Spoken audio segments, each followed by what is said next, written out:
السؤال الثالث والأخير: أعوذ بالله من الشيطان الرجيم. وإنا إلى ربنا لمنقلبون.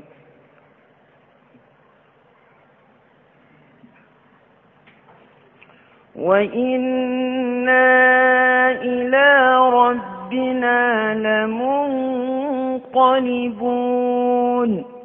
وجعلوا له من عباده جزءا إن الإنسان لكفور مبين.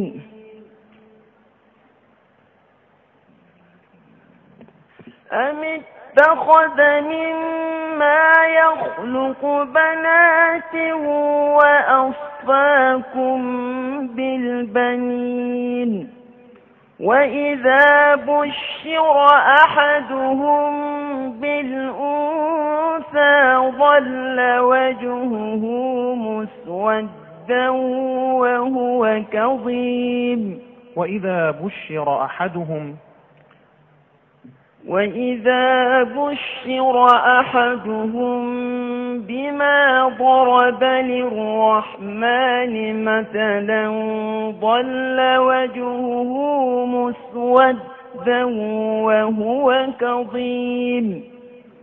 أومن ينشأ في الحلية وهو في الخصام غير مبين. وجعلوا الملائكة الذين هم عباد الرحمن إناثا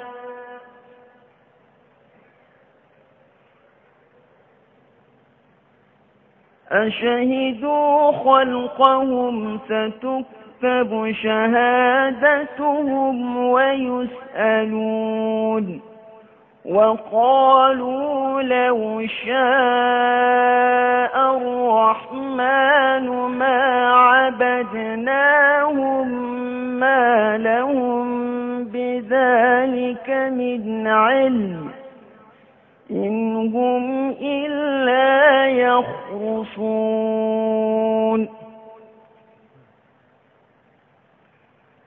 أم آتيناهم كتابا من قبله فهم به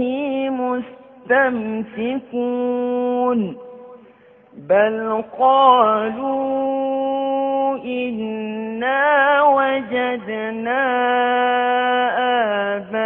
آباءنا على أمة وإنا على آثارهم مهتدون.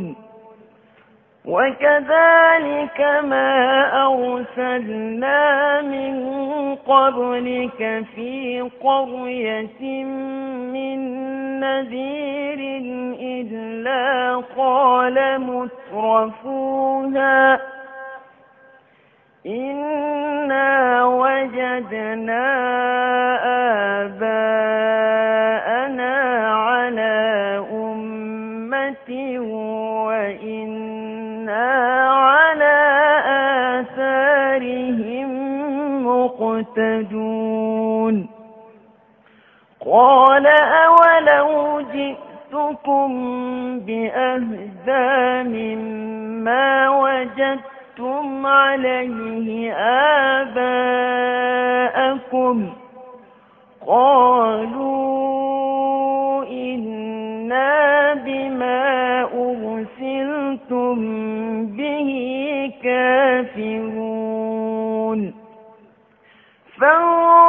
فانتقمنا منهم فانظر كيف كان عاقبة المكذبين.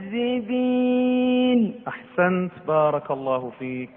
ما شاء الله. صلواتی ختم بفرمایید.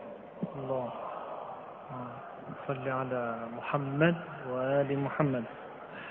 سپاسگزارم از حافظ محترم کل قرآن کریم، شرکت کننده در این دور از مسابقات از کشور سنگال، جناب آقای محمد مصطفی، براشون آرزوی موفقیت میکنم. همینک در خدمت یکی دیگر از روشندلان حافظ کل قرآن هستیم